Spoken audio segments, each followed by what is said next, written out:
And I'm going to show you guys why Eddie Hall won against the two smaller opponents. So let's get right into it. So we're starting off round 3 here. Eddie Hall, people were trying to say Eddie Hall wasn't pushing the pace. It's true, but then again, when you have two people, it's hard to push the pace because one's going to jump on your back. So we see 1 minute and 53 seconds here. I'm going to pause it right here already. This is the common theme in this fight, was these two brothers taking angles. Wow, that's a shitty arrow. It's been a while, guys. So it's these two brothers taking 2 angles on him, right? So instead of the brothers taking, you know, what you would call like a stupid fucking attack, is going straight forward, both of them, and trying to take Eddie Hall out, they're actually doing a really good strategy here at going to the sides. Now, people called this boring, and it was very fucking boring. But this is the only way that these smaller opponents thought that they could win. Is that true? No, I actually thought they should have been a lot more aggressive, but this style of fighting was very safe for them until it wasn't. So, I want to also answer a question. Why would you not attack straight forward if there's 2 people? I know this might seem simple, but let's go into it a little bit. If you go straight, that's an easy threat for Eddie Hall over here to handle. But attacking at 2 different angles forces him to not only divide his defense, but divide his attention, right? So he can't only just defend the front of his face. He has to defend both sides. And on top of that, he also has to pay attention to where these guys are. Very hard position to be in. This is pretty much what the fight was. Is one brother kicking from one angle, and then another brother kicking from another angle. But we're going to see Eddie Hall go from these taunts to more of taking action, which is what made this fight get on the internet. Because if this went to a decision, nobody would have watched this shit. So here we go again. This is a better angle of what I was talking about. Look at Eddie Hall here, and like look at literally where his attention has to be. It's on opposite sides of him. From shoulder to shoulder, he has to pay attention here to here. Not only does this take a lot of focus, it takes a lot of energy to do this. To just constantly, okay, he's kicking me, but one will attack, and then the other will attack. It's like hyenas or wolves. No, that's what they're trying to do here, pack mentality. But Eddie Hall here starts to get pissed off, and those Viking genes are starting to flare up a lot. Now he's saying, let's get in the center. Now, why? I'm going to make you answer this question. Why would you not want to get in the center if you have 2 people that you're fighting? And especially in the position that they're in right now. Eddie Hall can't defend this. That's why he was up against the cage all the way over here. Why would you not want to be here? You can't defend anything. You can't see if one's going to attack you. And plus, you're constantly looking back and forth. That attention turns to energy, and that gets expended fast when you're looking left, right. Is this going to happen? Is this going to happen? So Eddie Hall doesn't stay in the middle for long. But he's doing this. He's staying in the middle as a show of, come fucking get me, let's fight. But that's not exactly the way that he wins here, is by telling them let's fight. It's by making them fight. So, like I said, you don't want to be in the middle. And see how he starts turning around, doing 180s, and goes right back to the cage. He goes right back to the cage, not even because it's a thought that he had. He went back to the cage because it was natural, and that's where he felt safe. Not safe as in like he's a pussy, but safe as in he's safe from strikes, and he can think and have a game plan here. So this is where shit gets to, you know, it gets a little bit too crazy here for these brothers, because Eddie Hall does what you should do in this situation and picks one target. You can't fight 2 at the same time. It doesn't work like that. So what he does is he starts fucking bum rushing these guys. That's what he needed to do for 15 minutes now, or however long they were fighting. But once he starts doing this, the tide of this fight changes. These brothers are no longer in control, right? Because now, you see, even their body language. This guy over here was grabbing the fence. This guy over here doesn't want to go in. And this is happening because now Eddie Hall is showing something. He's not just standing against the fence and waiting. He's now running after these fucking people. And this is what he would have been able to knock these guys out from Jump Street if he had known this strategy. So now he's running towards this fucking guy. He falls. Now, this is a different dynamic in the fight. Whenever you're fighting one person, you guys usually have, I'm not going to say an agreement, but this will translate to some of the people that don't really know MMA as well. There's an agreement of you strike, I strike. It's not really an agreement, but it's just something that you feel. It's more of a flow, like, okay, now you're going to strike, now you're going to strike. Eddie Hall is fighting two people and has shown nothing. Now, he's changed the dynamic of the whole fight because he is charging at you. They have seen what happens if he stays on his back, right? If he stays on the fence. They get to dictate the pace. They felt more comfortable. But now that Eddie Hall is making decisions, they have no idea what the fuck to do now because they can't do their little tag team attack, right? They didn't plan for this shit, apparently. They didn't plan for the Viking charge of fucking death over here. The dude's even got the tattoos like it. I think he came from the fucking Vikings. I would not have any success trying to fight both of my opponents at the same time. I would have no success at all. The only success that I would have is to circle around one of the opponents to where both of the opponents were lined up and I'm back here. That way, they're lined up. I don't have to worry about the one in the back. I can fight the one in the front. That's only one of the strategies I use to line them up and get them both out of my face. But the point is here, you cannot fight two people at the same time unless you get two knockout shots. It's just not as feasible if you're trying to fight.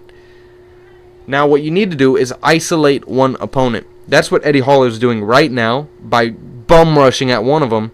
He's taking away the chance. Oh, okay, maybe I'm not as safe. Maybe he can jump on my neck. But now there's no question of, oh, I'm just going to fucking lose. Now it's like, oh, well, I might be able to knock one of these fuckers out if I run at him at 50 miles per hour. But I believe this is about to be the knockout sequence. And let's see how this happens. Forearm strike, ground and pound, throws one of them. He gets up, knocked the fuck out. Right? Now that's some fucking Viking shit right there. But this was actually gonna happen no matter what. If these guys fought for 15, 20, 30 minutes, this same thing was bound to happen. Just because of how fucking big Eddie Hall is. Now I'm saying this because let's go a little bit of slow motion here, because this all happened so fast. Decisions are being made. He goes in and attacks. Eddie Hall knows, he saw it coming. So now, what's the one side of his body that he can defend with, right? He had to split that anatomy and use this side. You really, like I said, you can't fight two people at the same time. But he also isolated one of his opponents with this takedown. I mean, this might have not even been on purpose, but this opponent is now preoccupied with a leg. Now, he doesn't have to think about anything on this side over here, right? Great arrows. He doesn't have to think about anything on this side. Boom. Oh, shit. Hold up. He doesn't have to think about anything over here. Right? So now he is free to fucking pepper this guy over here. So let's go into it. He can't punch him. Why? Because his shoulder. It's all about the shoulder here. Oh. It's all about the shoulder. He can't get around and hit him on the chin. So what he does is some barbaric shit. He forearm. God damn. It looks like that dude got hit with a baseball bat. Oh, I can't. Here we go. Boom. Right? And then he pounds on him a little bit more. And this is the most impressive part here. He just lifts this kid up. Like, this dude is just fucking taking the orbit right now. Look at him. He's all the way in the air. Boom. On the ground. Now, what did we just talk about? Isolating opponents. He isolated himself by going for this takedown. Big mistake. You don't want to take this guy down because he's going to get back up. You think these two fucking guys can hold that thing down? Hell no. This dude was made in a fucking lab. The more I'm watching this video, the more I am convincing myself this guy was made in a lab. Like, look at this fucking guy. Either way, he's going for the takedown. He has isolated one opponent. Now, the other opponent, he is free to think about. This is when shit gets crazy. He lets go of homeboy on the ground because he knows he's not a threat. He can't get up and what? What is he going to do? Bruce Lee fucking cross kick you? He's not. He's not. He's going to get up and he's going to have to readjust before he can strike. So Eddie Hall knows he has this much of a window to strike. So let's watch. How does he do this? He frees up his hand over here and he is going to fucking unload one of the meanest right hands I've ever seen. And this is maybe the worst form here, right?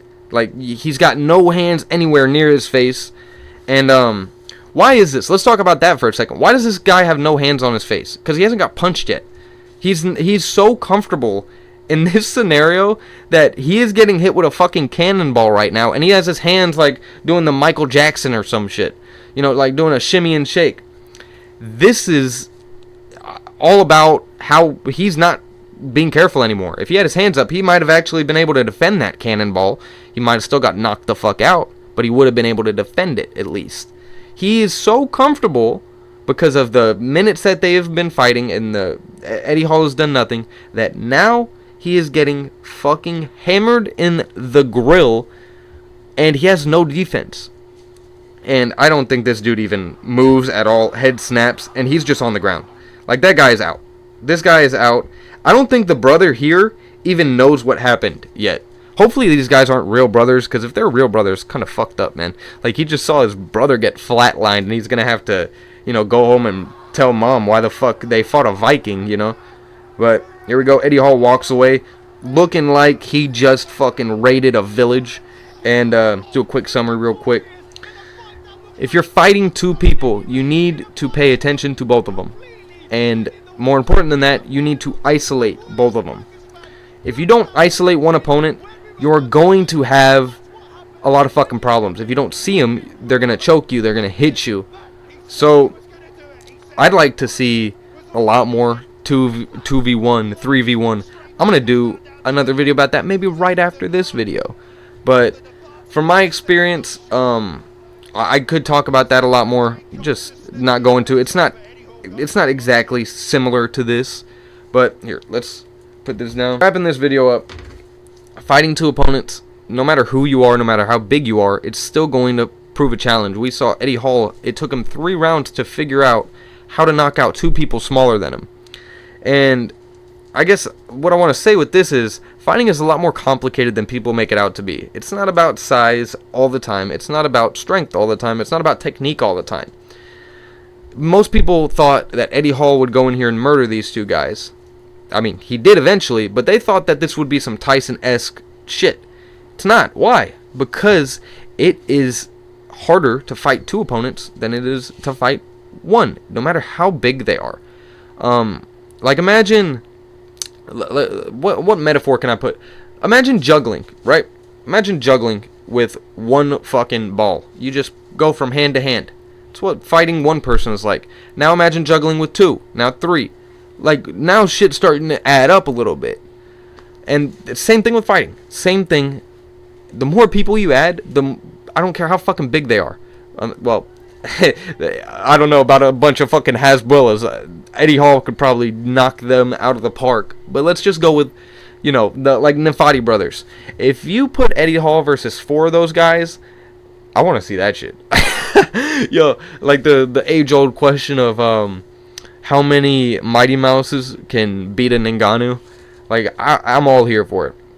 But, like, it poses challenges. This is questions that we need to ask is, can a bigger opponent beat these 2 smaller dudes? Answer was yes. But why did it take so long? Hopefully that answered your questions of anything that you had about it. But hopefully that answered why did it take Eddie Hall so long to knock these guys out. And it's because it's a lot more complicated than it looks. If you want to go watch that 2-on-1 video where I'm fighting 2 of my friends, they're not trained. It was not my idea, but it was fun, and it is fun to watch as well. It's a really fun video to watch. If you want to watch that, I'll probably link that up somewhere. Anyway, guys, thank you all for watching. If you have any suggestions, let me know. And yeah, guys, I'll see you in the next one. Later.